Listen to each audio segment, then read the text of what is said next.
பெரிய அளவில் இவ்வளவு மாணவர்கள் வருகிற போது உள்ளே நுழைகிற போது அந்த பதாகையை பார்க்க வேண்டும். அவர்கள் புத்தக திருவிழா நடக்கிறது என்ற விழிப்புணர்வு அவர்களிடத்தில் ஏற்பட வேண்டும் என்று அவரிடத்திலே சொன்னோம். இது போல நான் சொல்வது ஈரோடு மாவட்டம் அல்ல, அது நாமக்கல் மாவட்டம். ஈரோடு மாவட்டத்தில் ஒரு குக்கிராமம் இருக்கும் என்றால் அது எந்த பர்கூர் மலை பிரதேசத்தில் இருக்கிற குக்கிராமமாக இருந்தாலும் சரி, அங்கு ஒரு அரசு மேல்நிலை பள்ளியோ தனியார் பள்ளியோ இருக்கும் என்றால் அந்த பள்ளிக்கும் இதே மாதிரி தான் நம்முடைய மக்கள் சிந்தனை பேரவையின் குழுவினர் நேரடியாக சென்று வெறும் அழைப்பதில் சடங்கு பூர்வமாக கொடுப்பதில்லை, சம்பிரதாயத்திற்கு சென்று வருவதில்லை. ஒரு உணர்வுபூர்வமான முறையில், உயிரோட்டமான முறையில் எப்படியாவது அந்த பள்ளியில் இருக்கிற அத்தனை மாணவர்களையும் இங்கு வரவழைத்து விட வேண்டும் என்று ஒரு வேட்கையோடு மக்கள் சிந்தனை பேரவை களத்திலே இறங்கியிருக்கிறோம். இந்த ஆண்டு மட்டும் கடந்த 3 மாத காலமாக இந்த பணியை தொடர்ந்து செய்திருக்கிறோம். ஆகவே ஆண்டுக்கு ஆண்டு நடக்கிறது, சிறப்பாகத்தானே நடக்கிறது.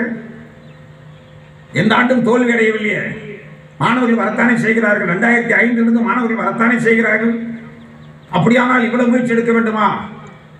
ஒவ்வொரு ஆண்டும் கூடுதலான முயற்சி எடுக்கிறோம். ஒவ்வொரு ஆண்டும் நுட்பமான சில புதிய முயற்சிகளை மேற்கொள்கிறோம். ஏனென்றால் அவ்வளவு ஒன்று சுலபமாக வாசிப்பை வசப்படுத்தி விட முடியாது.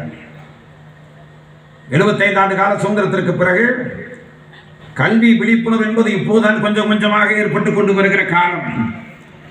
ஆகவே நாம் கடுமையான முயற்சி எடுத்தால் மட்டும்தான் இந்த வேள்வியிலே வெற்றி பெற முடியும். இது ஏதோ தனி மனித சாதனை செய்வதற்காக நடத்தப்படுகிற புத்தக திருவிழா அல்ல என்பதை நான் பதிவு செய்ய விரும்புகிறேன். ஏதோ ஒரு சாதனை செய்து விடலாம், பிறந்து விட்டோம், வாழ்கிறோம், சாக போகிறோம், சாகுவதற்கு முன்பு சாதனை செய்து விடலாம், அப்படியான கற்பனை நமக்கு இல்லை. சாவதற்கு முன்பு சாதனை செய்து விடலாம் என்ற சிந்தனை இல்லை. ஆனால் கல்வி வளர வேண்டும், சிந்தனை வளர வேண்டும், சமூகம் அப்போதுதான் வளரும் என்ற அடிப்படையான லட்சியம். அந்த லட்சியத்தின் அடிப்படையிலே நடத்தப்படுகிற புத்தக திருவிழா இது. ஆகவேதான் மாணவ செல்வங்களை வரவேற்பது மட்டுமல்ல, பள்ளி கல்லூரிகளிலே நூலகங்களுக்கு நீங்கள் புத்தகங்கள் வாங்க வேண்டும் என்றால் இங்கே இருக்கிற 230 அரங்குகள், நான் ஏற்கனவே திரும்ப சொன்னது மாதிரி இந்த ஆண்டு மட்டும் 86 ஆங்கில அரங்குகள். இவர்களெல்லாம் பன்னாட்டு புத்தக நிறுவனங்கள், மல்டி நேஷனல் புக் கம்பெனிஸ். அந்த பன்னாட்டு புத்தக நிறுவனங்கள் எல்லாம் இந்த ஆண்டு வரவழைக்கப்பட்டிருக்கின்றன. நாங்கள் எல்லாம் முதல் 10-15 ஆண்டுகள் கற்பனையை செய்து பார்க்க முடியவில்லை. இந்த மாதிரி நிறுவனங்களை எல்லாம் அழைத்து வர வேண்டும் என்பது ஒரு லட்சியம். ஏனென்றால் நம்ம ஊர்ல இருக்கிற மக்களுக்கு அல்லது நம்ம பகுதியிலே இருக்கிற மக்களுக்கு, அண்டை மாவட்டங்களிலே இருக்கிற மக்களுக்கு நல்ல வித்தியாசமான அறிவை விரிவு செய்யக்கூடிய